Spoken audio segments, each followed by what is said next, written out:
Oh, my dear Citrus, please tell me you're joking. We can't have you out of commission with the tavern about to reopen. I'm sorry, Grandpa Almond. It's the truth. I was just too excited for the reopening and must have fallen asleep in an awkward position. Grandpa Almond, we're here to help. Oh, hazelnuts on high. You could not have come at a better time. Please allow me to introduce you. This is the bartender of the Calligraphy Tavern, Miss Citrus. Miss Citrus is supposed to add all kinds of delicious fruits to the magic tonic. Her additions are what turn it into the finest brew in the land. She's indispensable to the operation of the tavern. I appreciate the kind words, Grandpa Almond, but... my neck. Are you all right? Terrible timing. Getting a kink in my neck at a time like this? Could you give my tail a little twist? That should help free up the movement in my neck. I would do it myself, but I can't reach my own, and Grandpa Almond is too old and as light as a feather. The neck and tail are connected? Of course they're connected. Just like how you can't have a rainbow without rain. Anyway, you just need to position me at the right height to pick the fruits, and then put them in the barrel over there.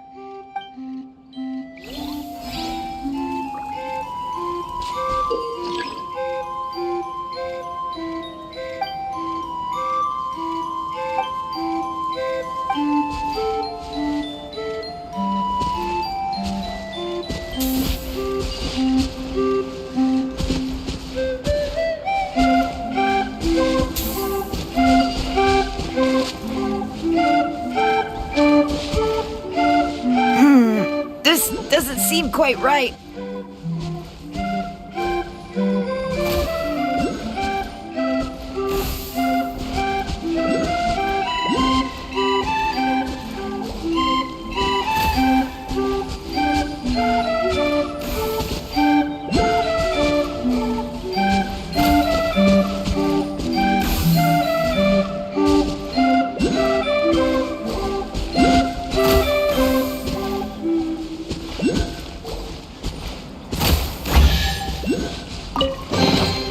A reward on the road. Perfect! My neck feels much better. So there really is some kind of connection between your neck and tail. Thank you so much, everyone. I can rest easy now, knowing the drinks at the tavern will be just as wonderful as before. That's another problem solved! Traveler, Paimon, we should make our way to the next location.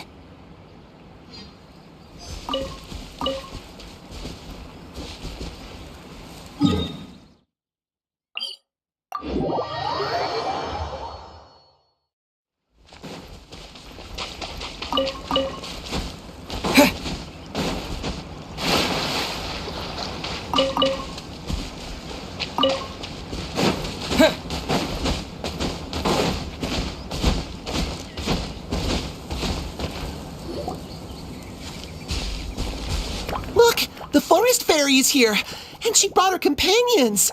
Grandpa Almond was right. They do look promising. Hello there, everyone. I heard you were working on the piping for the Calligraphy Tavern. Is there anything we can do to help? Oh, we wouldn't dream of troubling you with our petty problems, my lady. Don't you worry. We have it all under control. You sure about that? Because from where Paimon's floating, the piping is looking pretty chaotic.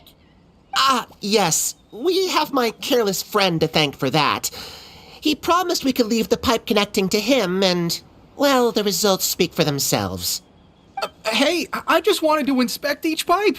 This is the network the magic tonic has to flow through. I was just trying to be thorough, so I disassembled the whole thing. Yeah, and now you've forgotten how to put the thing back together. Have you been eating too many nuts again? 'Cause you are what you eat. Please don't fight. I know everyone wants the tavern to reopen as soon as possible so that the forest can return to normal. So, why don't you let us help out? Yeah, we're here anyway, so we might as well be helpful. We just need to reassemble these pipes, right? life you're offering.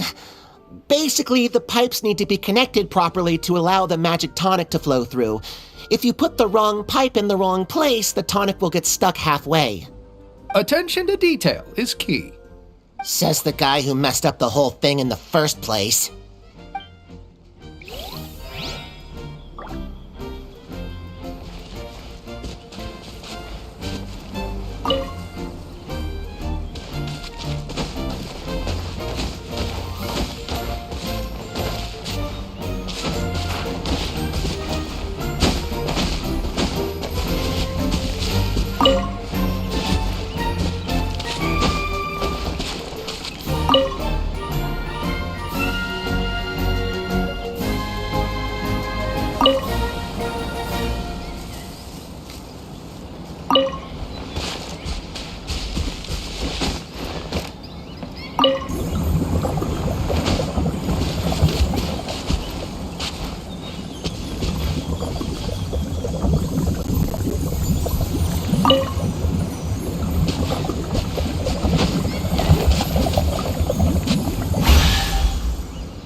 Oh, amazing! You did it!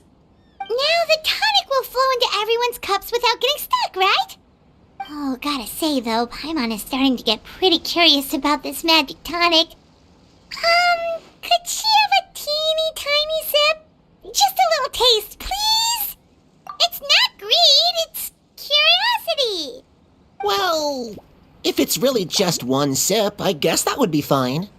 Just be careful. This is one of the last cups left in the entire forest. We're supposed to save it for our research. Just a sip, promise. Okay, here goes. What was that? Oh, it's sticking to Paimon's tongue. Wait, is this just regular ink? Wait, does that mean what the legend says is true? The goddess of fate used ink to compose her stories on paper, and the goddess of creation used her power to bring those tales to life. No wonder the cavern is so important to the forest. Maybe the fading disorder occurs when the ink within the body dries up. That would explain why the beings here are forgetting their own stories. Oh. I'm not really sure I can really wrap my head around this conversation, but there's no need to get all worked up on our behalf, my lady. With the pipe installed, I'm sure the tavern will be up and running in no time. What do you mean, can't wrap your head around it? The fairy is recounting the story of how the goddesses gave us life. In fact, I've seen the goddess of creation with my own eyes. Really? Don't be ridiculous. There's no way you're old enough to have met her. We're the same age, and I think I would know considering we went to tell our wishes to the goddess of fate together. So stop talking a load of papier-mâché. Oh, fine. It was my grandfather, all right? He was the one that saw her. He said that one day after he finished work, he saw the goddess of creation grant us life with his own eyes. In her hands, she held the very paper used to form our bodies. She whispered something into the pages, and then suddenly a paper frog was born, ready to leap into the world. Oh, it was spectacular. Cut the theatrics, will you? You weren't even there. Wait, so that's it? Paimon thought creation magic would have a little bit more pizzazz. Oh, so in your world, the creation of life is a much showier affair? Huh, I'm learning something new every day. Well, that's not exactly what Paimon was trying to say. Magic doesn't have to be spectacular. That's enough out of you. All your boasting is confusing our kind fairy. Oh, no, it's all right. I actually think I understand the magic of this world a bit better now. Thank you. The honor was all ours, milady. We've got one final stop. Let's go.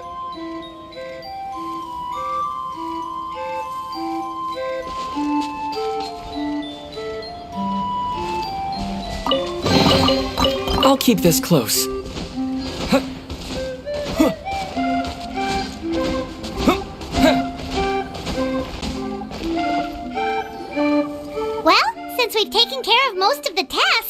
All we need to do now is reopen the tavern. But we still don't know how to use the magic of this world. We don't even know why the tavern closed in the first place. Oh, what about the method that one hamster mentioned? You should try it, Nilu. You mean the creation magic his grandfather saw outside the Hut of Blessings? I wonder. How exactly did the goddess of creation give them life? Maybe you don't need to understand it. Just give it a try. Everyone here calls you the Forest Fairy. Maybe you have the magic powers already and you just don't know it. In other words, this forest is a stage. And all I need to do is step out into the spotlight? Sounds just like a fairy tale. Well, we are surrounded by talking origami animals and magic potions after all. Almost seems like anything's possible in this place. You're right, Paimon. We won't know anything unless we try. In that case, let's see. This is how you do it, right? I think I got the folds right. Whoa, your origami skills are great! I once saw one of our prop people making something similar. It looked really cool, so I took some time during my break to learn the basics. It's not a bad way to stave off sleepiness either. Well, how do you feel? Sense any, magical powers flowing through you? No. No? What are we missing? Magic words? But how am I supposed to know what the goddess said to bring them to life? Oh, good point! You're the Forest Fairy, Nilu! What do you want to say to the new resident of your domain?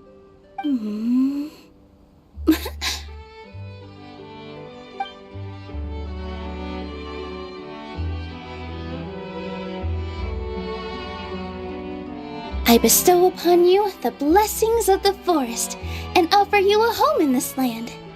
Your name shall be Harisara. May you bloom in this world as beautifully as the flower I love. My name is Harisara. It worked! It actually worked! Well, peel my shell and call me a nut. I'd never imagined I'd witness such a miracle at my age. It's just like what the stories said about the goddess of creation. Shell? Miracle? Nice to meet you, Harisara. I'm Nilu, the fairy of this forest. From this day forward, this place is now your home. Hello, Fairy Nilu. I hope you'll grow up happily in this forest. Grow up. Oh, you can leave the little one with old Almond for now. Oh, this sure brings back memories. It's been such a long time since we last held a welcome ceremony. Here, Padisara. Come to Grandpa Almond.